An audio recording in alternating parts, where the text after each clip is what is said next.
శ్రీమౌద్గల్య శ్రీవత్ససగోత్రజాతౌ శ్రీ అప్పలార్య రత్నమార్య తనూభవౌద్వౌ శ్రీమచ్చటారిచరణాంబుజచంచరీకౌ శ్రీరంగరామానుజదేశికౌ స్తుమః. శాంతాకారం భుజగసేనం పద్మనాభం సురేశం విశ్వాకారం గగనసదృశం మేఘవర్ణం శుభాంగం లక్ష్మీకాంతం కమలనయనం యోగిహృద్యానగమ్యం వందే విష్ణుం భవభయహరం సర్వలోకైకనాథం.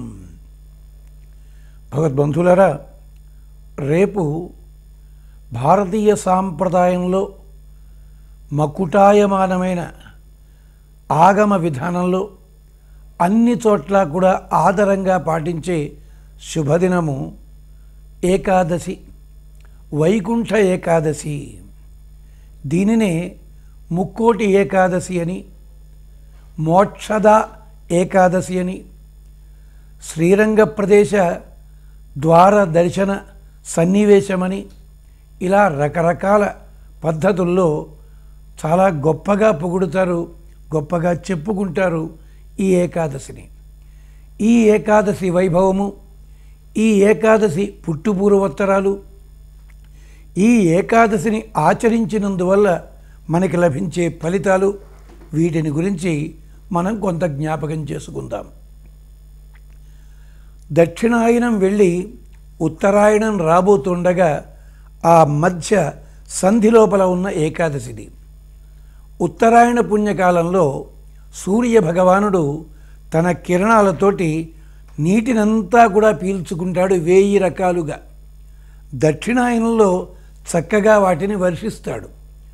దక్షిణాయనం పూర్తి కాగానే ఉత్తరాయణ పుణ్యకాలానికి పాడి పంట చేతికి వస్తుంది. అదిగో అలాంటి సంధి కాలంలో వచ్చే ఏకాదశిది మార్గశిర మాసంలో, అంటే మృగశిర నక్షత్రంతో పూర్ణిమ కలిసినప్పుడు, పున్నమి కలిసినప్పుడు, లేదు దీన్నే ధనుర్మాసం అంటారు. అంటే అక్కడ సూర్య భగవానుడు మకర రాశిలో ప్రవేశించినప్పుడు ధనుస్సులో ఈ మధ్య భాగంలో, అంటే సౌరమానం ప్రకారం ఒక ప్రక్రియ, చాంద్రమానం ప్రకారం ఒక ప్రక్రియ, ఏదైతే ఏమి ఈ ఏకాదశికి వైకుంఠ ఏకాదశి అని పేరు. అసలు ఏకాదశి వ్రతమే చాలా ఉత్తమమైన వ్రతము. ఎందుకు ఏకాదశి అన్నది, ఎందుకు ఈ తిథుల లోపల చాలా విశేషము అంటే, మనకి వరాహ పురాణం చెప్తుంది, పాడ్యమి, విధియ, తదియ ఇత్యాదిగా ఉండే తిథులన్నీ ఎలా ఆవిర్భవించాయో చాలా గొప్పగా చెప్పింది. శ్రీమన్నారాయణునికి అత్యంత ప్రీతిపాత్రమైన మాసము మార్గశీర్షము, అత్యంత ప్రీతిపాత్రమైన తిథి ఏకాదశి. ఉత్పన్న సా అసితే పక్షే తిథిర్హి మమ వల్లభ మార్గశీర్షే సముత్పన్న అంటాడు. స్వామి స్వయంగా చెప్పుకున్నాడు, ఈ తిథి నాకు చాలా విశేషమైంది అని చెప్పి. కారణం ఏమిటంటే, కృతయుగ ప్రాంతంలోనే మురాసురుడనే రాక్షసుడు చెలరేగిపోయి, అంటే 4 పాదాల ధర్మము ఉండాల్సిన కాలంలోనే దుష్టబుద్ధి అయినటువంటి వాడు చెలరేగిపోయి దేవతలందరినీ నానా ఇబ్బందులు పెడుతుంటే, దేవతలనే కాదు మానవులని, ఋషులని, గంధర్వులని, కిన్నర కింపురుషులందరినీ కూడా చాలా ఇబ్బందులు పెడుతుంటే, దేవతలందరూ కూడా వెళ్ళి మొరబెట్టుకున్నారు బ్రహ్మదేవుడికి. స్వామి వారందరినీ తీసుకుని వచ్చి శ్రీమన్నారాయణ దగ్గర తీసుకుని వచ్చారు. ఆ రోజుని ఆయన శయనించి ఉన్నాడు స్వామి. ఆయన్ని ప్రార్థన చేశారు, జగన్నాథ నీవు శయనించి ఉండగా లోకమంతా సుప్తమై ఉంటుందయ్యా, నీవు మెళకువ తెచ్చుకోవాలి, మమ్మల్ని రక్షించాలి. అదంతా ఓ పెద్ద కథ. అలాంటప్పుడు స్వామి శరీరం నుంచి ఒక దేవత ఆవిర్భవించింది. ఆమె వల్లనే మురాసుడు వధించబడ్డాడు. స్వామి తన సంకల్ప శక్తి అన్నమాట, స్వామి ఇచ్ఛాశక్తిది. ఆమెని వరం కోరుకోమన్నాడు స్వామి. అప్పుడు చెప్పింది ఆమె, నేను ఆవిర్భవించిన ఈరోజు పరమ పవిత్రముగా ఆచరించబడాలి. నేను ఆవిర్భవించి మురాసురుడనే రాక్షసుని సంహరించిన ఈ క్షణము ఇదంతా కూడా లోకంలో ఎవరు ఈ వ్రతాన్ని ఆచరించినా సర్వశుభములు వారికి లభించాలి అని ప్రార్థన చేసింది. అందుకని ఇది వైకుంఠ ఏకాదశి. అంటే ఏకాదశి ఆ రోజుని ఆవిర్భవించి మురాసురుని వధించింది. ఏమిటి దీంట్లో తత్వము? మురాసురుడు అంటే మనలో ఉండే అహంకారము, లోకాలన్నిటినీ కూడా మొరపెట్టేలా చేసేవాడు, ధ్వనింపజేసేవాడని చెప్పి. ఇలాంటి వాడే మనకున్నాడు రావణాసురుడని. రావయతి అసత్ప్రలాపాన్ కారయతి. అదిగో అలాంటి వాడే మురాసురుడు. వాణ్ణి లొంగదీయాలంటే ఎవరు కావాలి? ఇచ్ఛాశక్తి కావాలి. రావణాసురుడు అంటే మనస్సుకి సంకేతం అన్నమాట. అందుకని 11వ తిథి లోపల ఆవిర్భవించిన ఈమె ఏకాదశి దేవత. ఏకాదశి ఇచ్ఛాశక్తి, క్రియాశక్తి పరమాత్మది. అందుకని ఈ ఏకాదశి మనస్సుకి సంకేతం అన్నమాట. మనస్సే కదా మనస్సుని లొంగదీయగలిగేది, మనస్సే కదా అహంకారాన్ని లొంగదీయగలిగేది. అందుకని చెప్పి మురాసుర వధ జరిగింది స్వామి సంకల్ప శక్తి అయిన, ఇచ్ఛాశక్తి అయిన ఏకాదశిని అనుసరించి.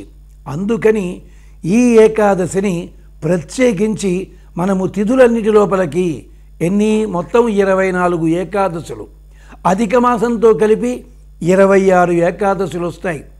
ఒక్కొక్క ఏకాదశికి ఒక్కొక్క విశేషం ఉన్నది.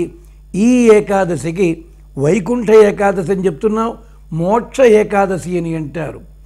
ఈ రోజుని స్వామి కన్నులు తెరిచి సకల దేవతలకి కూడా తన దర్శనమిచ్చాడు. అందుకని ముక్కోటి ఏకాదశి అని చెప్పి మనకి తెలుగు ప్రాంతాలలో చాలా గొప్పగా చెప్పుకునే సన్నివేశం. దీన్నే దాక్షిణాత్యులంతా కూడా శ్రీరంగ క్షేత్రంలో స్వామి దర్శనం ఇచ్చే రోజు అని జ్ఞాపకం చేసుకుంటారు. ఈ ఏకాదశి విశేషాలని మరిన్నిగా తెలుసుకుందాం. ఏమిటి? మొదటగా వైకుంఠ ఏకాదశి అన్నాం. కుంఠనము అంటే అర్థం ఏమిటి? ఏదైనా ఒక ప్రమాదం చేత, ఒక దెబ్బ చేత దాని లక్షణం మారిపోవడాన్ని కుంఠనము అంటారు. వికుంఠ అంటే ఎట్టి పరిస్థితుల్లోనూ దాని లోపల మార్పు ఉండదు. అవేమిటి? పంచభూతములు అన్నమాట. ఈ పంచభూతములన్నిటినీ కూడా ఒకదానితో ఒకటి, ఆకాశాన్ని వాయువుతోటి, జలమును అగ్నితోటి, మరొకదాన్ని తేజస్సుతోటి ఇలా కలపగలిగేవాణ్ణి నేను గనక నా పేరు వైకుంఠుడు, మయా సంశ్లేషిత భూమి అంటూ శాంతి పర్వంలో స్వామి స్వయంగా చెప్పుకుంటాడు. అంటే వైకుంఠుడు అంటే ఎవరన్నమాట? శ్రీమన్నారాయణుడు. ఆ మహానుభావుడు ఏం చేస్తున్నాడు? విడివిడిగా ఉండాల్సిన ద్రవ్యములని ఒకదానితో ఒకటి కలిపి క్షోభ కలిగించి తద్వారా సృష్టి చేస్తున్నాడు గనక ఇలాంటి వాటన్నిటికీ అధిపతిని నేను, అందువల్ల నా పేరు వైకుంఠుడని అంటారు. అలాంటి వైకుంఠుడు నిద్ర నుంచి లేచి కన్నులు తెరచి అందరినీ కూడా కటాక్షించే రోజు గనక దీన్ని వైకుంఠ ఏకాదశి అంటారు. ఈ సమయం లోపల ఉత్తర ద్వార దర్శనం అని చేసుకుంటాం మనమంతా. ఎందుకు ఉత్తర ద్వార దర్శనం చేసుకోవాలి?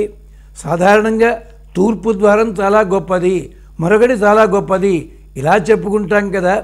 ఉత్తర ద్వార దర్శనంలో ఉన్న విశేషం ఏమిటి అంటే, స్వామి శయనించి ఉండేటప్పుడు దక్షిణముఖముగా శయనిస్తాడు.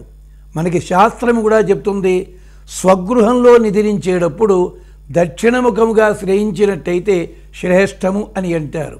అంచేత స్వామి దక్షిణముఖంగా శయనించి ఉండగా చూడడానికి వెళ్ళిన వాళ్ళంతా ఎటుంటారు? ఉత్తరముఖంగా ఉంటారు. అందుకని ఉత్తర ద్వార దర్శనం కూడా చూచినప్పుడు, ఉత్తర ద్వార దర్శనాన్ని పొందినప్పుడు వీరందరికీ కూడా క్షేమం కలుగుతుంది. అందుకనే ఈ ఏకాదశి నాడు ప్రత్యేకించి అన్ని దేవాలయాల్లో ఉత్తర ద్వార దర్శన కార్యక్రమాన్ని ఏర్పాటు చేస్తాడు. దీన్నే ముక్కోటి ఏకాదశి అని కూడా అన్నాం. ఎందుకు ముక్కోటి ఏకాదశి? నిజానికి దేవతలు 33 కోట్లు. తెలుగు వాళ్ళ లక్షణం ఏమిటి అంటే, అసలు భాషలో లక్షణం ఏది అంటే ఒక్క పదం చేత మిగిలిన భావాన్ని గుర్తించవచ్చు అని చెప్పి